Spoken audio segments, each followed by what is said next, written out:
next to Vortex, and I'm basically here just to, well, to complain a little bit, but I'm also here just to, kind of go over my impressions, kind of what I think about 2K17. I don't want to do like a proper review, just because this game, like, it's really long. I'd have to completely go through the career mode, um, unlock all the wrestlers, go through the universe for a little bit. That stuff takes a lot of time.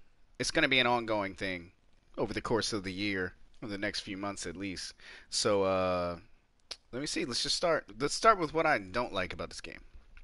Okay, so my career mode. I've been in here for a while. Um, I'm rank 3. You start off with rank 5. So you play matches over and over and over again, matches to try to increase your rank so you can get a title. Because once you get a title, you can do this Heyman Guy Challenge, where he basically endorses you and becomes your manager. And I'm pretty sure that's where all the really fun, cool stuff is when you start doing that. So that's that. And I've beat Dean Ambrose about 6, 7 times. I have yet to wrestle Sami Zayn, but I've beat Dean Ambrose and Rusev multiple times, and I'm only ranked 3. So it doesn't matter who you wrestle. It's whenever they decide that you're going to move up. It might be based on popularity. I might have to be more popular than the person in front of me. Maybe that's it. If that's it, then I'm a little bit okay with that. But you got to give me a way to get more popular. If that's the case, like I'm doing everything in the match. I'm taunting. I'm doing all my moves. I'm trying to get 5-star matches. I'm wearing, a T-shirt so I can get my T-shirt sales up. And my T-shirt sales will keep dropping. I'll be beating everybody, and I'm winning every match every week, and my T-shirt sales drop. And in my head, I'm thinking to myself, well, that might be because I need to change up my T-shirt. Maybe I need to come out with a new one every now and then so I can get my sales back up. But I don't know how this shit works, man. Now I've been playing this game. Hold on, let me leave this and go to this extremely long load screen. Let me leave this so I can kind of show you how many hours I have put into this already.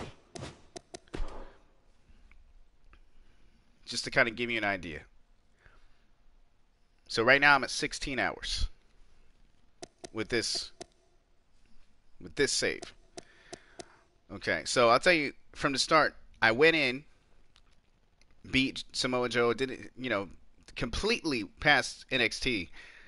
I wasn't on NXT at all. I went straight to the main roster on SmackDown and proceeded to have a rivalry with Finn Balor. And that went on for about 2 months. And did a lot of promos in between that time, some run-ins, which the run-in mechanic I still feel like is kind of strange. Doesn't really make much sense because it's not really a run-in. You're kind of like their manager and you're cheering them on and helping them, which is the dumbest thing I've ever seen in my life. But the rivalry that I had with Finn Balor was inconsequential. Didn't really help my rankings at all, and there were no lasting effects from that. So after that's over, I'm still ranked 5, trying to get to the United States Championship from Rusev. So I have regular matches, probably every week, at least twice a week, on Main Event and SmackDown, and I'm having match after match after match, and I'm winning, and my rank isn't increasing. And so I'm asking myself, I'm like, what do I have to do to increase my rank? So it's like 16 hours later, I'm still ranked 3 in my career. And it's like, I've played months of matches, multiple pay-per-views, beat everybody that was in front of me, and I'm still only ranked 3. And don't even get me started on my second slot. I created another character just to see, what would happen then. So I created this dude, Prototype. He comes in, he gets thrown on Raw. He only on Raw. So I get 1 match a week. But on top of that, they put me in a tag team with somebody garbage. And then I'll have like 1 tag match, and then the next 3 weeks I'm doing singles. But I'm not ranked for the single matches. I have no chance of getting the title, so it's just a waste of time. So I don't understand how they expect me to increase my rank and get a tag title, if I'm only wrestling once every month in a tag match. I mean, as I was saying just now, it takes forever, and I still haven't reached #1 contender for the championship. So that's my biggest gripe about 2K17. That's the only bad thing, probably the only bad thing you're really going to hear. Like, that's actually bad, that I wish was different, that I feel like is kind of broken. Everything that you get in this game is based around VC, which is I'm assuming it's virtual currency. And as you can see, people that you unlock in the game cost a certain amount of virtual currency, arenas also, and championships. Now that's fine and good. I like progression. I like when you give me a bunch of stuff that I don't have and I have to play the game and acquire it. And I like that. I'm fine with that. Call of Duty does it. Any good RPG does it to a certain extent.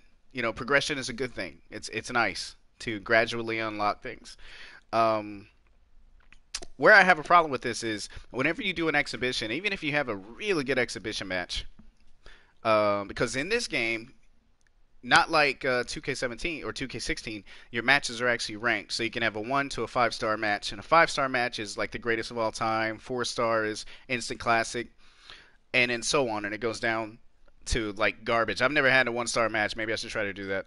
So you get VC based on how good your match was. And the highest that I've ever gotten at an exhibition was probably around 8,000 VC, maybe 9. I think possibly 9, which if you see the prices on some of these, one match, 5-star match, an exhibition, 9,000. So how many matches do you think you got to play to unlock all these people? Just think about that for a second. Okay, so there is a solution to this. There's an easier fix. So you can go through my career. You can actually progress your character. Feel like you're doing something. You're progressing your character in my career. You're progressing by getting VC to purchase people. Makes sense. And on top of that, in my career mode, you actually earn more VC. So for a really good match in my career, 13 or 14 VC, I think. I'm pretty sure. It might be a little bit more than that, but it's a substantial amount. If you have a good match in your career, you get a good amount of stuff. Plus, not to mention, if you're wearing a shirt that has a logo on it, you get a bonus based on t-shirt sales, which I thought was pretty cool. And then you also get measly bonuses from the authority. Triple H will give you some things that you need to do in the match, like get your opponent's leg health critical, or hit him with a chair outside, get disqualified, stuff like that. He'll give you like 200 to 400 VC, which is useless. It's nothing. But it also increases your standing with the authority, or decreases it if you don't do it. But even then, in order to, for instance, unlock Stone Cold Steve Austin, look at this, 87,500 VC. 87,000. It's the most expensive thing in here. Stone Cold Steve Austin. Undertaker 66,000. I don't remember how much The Rock was. I'm pretty sure he was around 52, something like that. But it's just outrageous. 87,000 just for this. Now this is the problem with the system.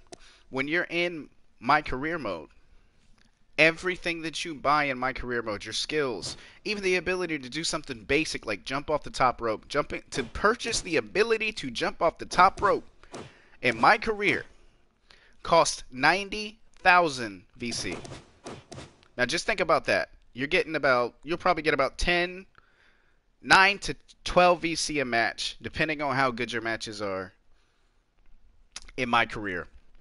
So you take that money that you have, and you have to choose whether you want to get these, or you want to try to buy basic shit like jumping off the top rope for your character in my career mode. So I feel like there's way too much stuff for you to buy with VC, and they don't give you a way to make substantial amounts of it. Like there should be a way where you can just churn out and grind out VC in an effective way, and a substantial amount consistently.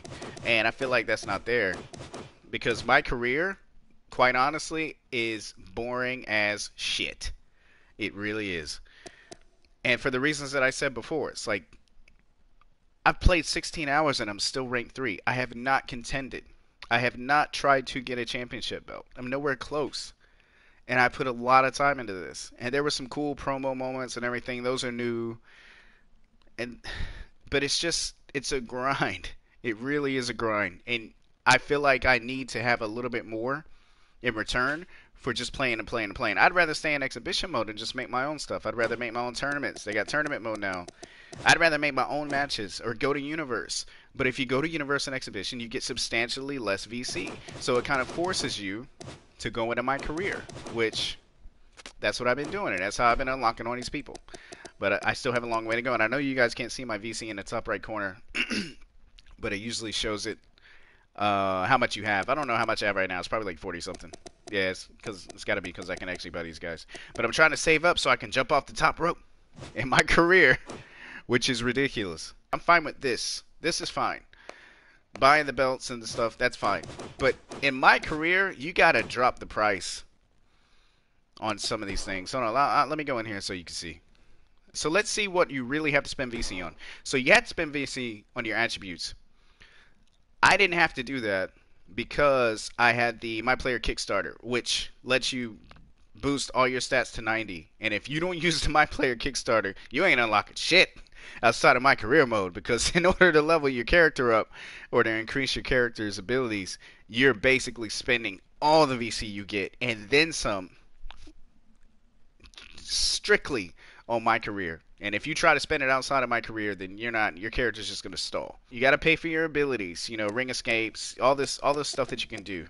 Your pin combos, which is important. You can't even use pin combo moves unless you unlock the pin combo, and you can get it level 1, level 2, level 3, and they're more expensive based on which one you get. These aren't that bad. So you talk about like 17,000 VC for level 3. That's okay. That's fine.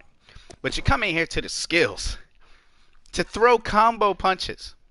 45,000 VC. Now, I want you people to keep in mind, we just looked at Stone Cold Steve Austin, the most expensive character that you can buy in this game. What was he, around 89 or something like that? 86? He was in the 80s, right? To dive off the top rope in my career, you have to pay more than the most expensive character to unlock in this game. 90,000 VC for one ability. For one ability. Do you know how many wrestlers you could buy for that? How many belts? How many venues?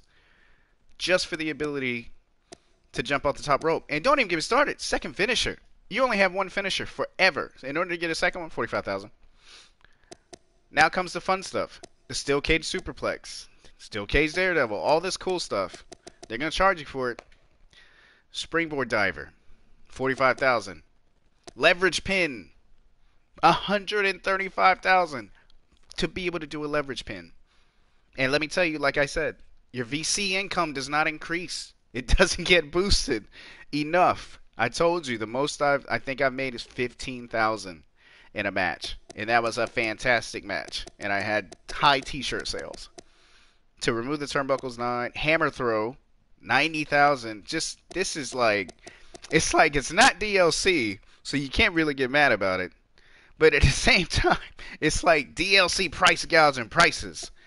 It's like they're charging an arm and a leg for stuff that is like a necessity, for like the basics, which is insane. Put people through tables, all this stuff. Outside suplex, suicide dives, 45,000. So in order to actually form your character the way you want to, it's going to cost you some money. Okay, so let's see. Coming to movesets. Purchase moveset. It's for standard actions. Standard actions. These are punches and taunts. Or no, these are like taunts, I suppose. They're cheap. It's not that bad. Once you get into your moves, strikes, not too bad. Grapples? Oh shit. You get into grapples, you're gonna start paying some money. So here, for the best grapples in the game, or what they consider the most popular grapples, these are going to be grapples that are signature grapples for the top stars, like John Cena, The Undertaker, all those people, Seth Rollins. So those are going to be 35,000. The ground moves, 45. I bought this, trying to get D'Lo's leg drop. Wasn't in there. So now I'm going to have to buy this one. And if it's not in here, I'm going to have to buy this one. Rope moves, 45,000. Holds, 15,000. So you can see it adds up. Like this is Irish whip moves, 80,000. Absurd. Corner moves, 55. So your character basically your character is garbage until you get a substantial amount of VC. And this is progression. I was saying, oh, I like progression. I like progression that looks like it has an end in sight. I like progression with a goal. I'm going to do this. I'm not talking about progression that's going to take me a year. Yeah, the only two gripes I have, like I said, is that my career mode is a little and then the VC, the way that they they try to charge you for things in VC. I think it's a little overpriced. But other than that, this game, as you can see, the menu system is much improved. One of the big things that they added that I really like, that a lot of people might not care about, is the triple threat, and I think even the Fatal 4-Way, but the triple threat mechanics with the rollout system. The rollout system is so fun, man. It really is. It adds a whole another dynamic. And then ladder matches are improved now. You don't have the stupid animation when you grab the championship or the briefcase. You don't have that animation that Jeff Hardy made so famous, where he fell off the ladder right onto his back every single time you grab something. So they fixed that. The ladder also, you can't put it in the wrong place. So it's always, whenever you place the ladder, it's always exactly where you want it to be, in the middle of the ring. And they added a new mechanic for the ladder. Those two things, the rollout feature and the new mechanic for the ladder match, really add a little bit more strategy to the game. So those are really good improvements. But yeah, my opinion about WWE 2K17 is it's good. It's a really good. It's a positive move. It's a positive move. It's a leap forward. We didn't move back. We moved forward. Everything in here got a little bit better. They're still missing some things that I think a lot of people really wanted, but it's it's a legitimate game. Like, it's legitimately good. The game is really good, so I can't really say too much about it. Like, look at this. Look at this. You got Finn Balor. Just, I'm on my menu screen. He's just out here chilling, just gracing us with his presence. And then they just keep coming. Like, whoever had this idea it was a very good idea. But anyways, I'm gonna get off, and yeah. Until next time, I will talk to you guys later.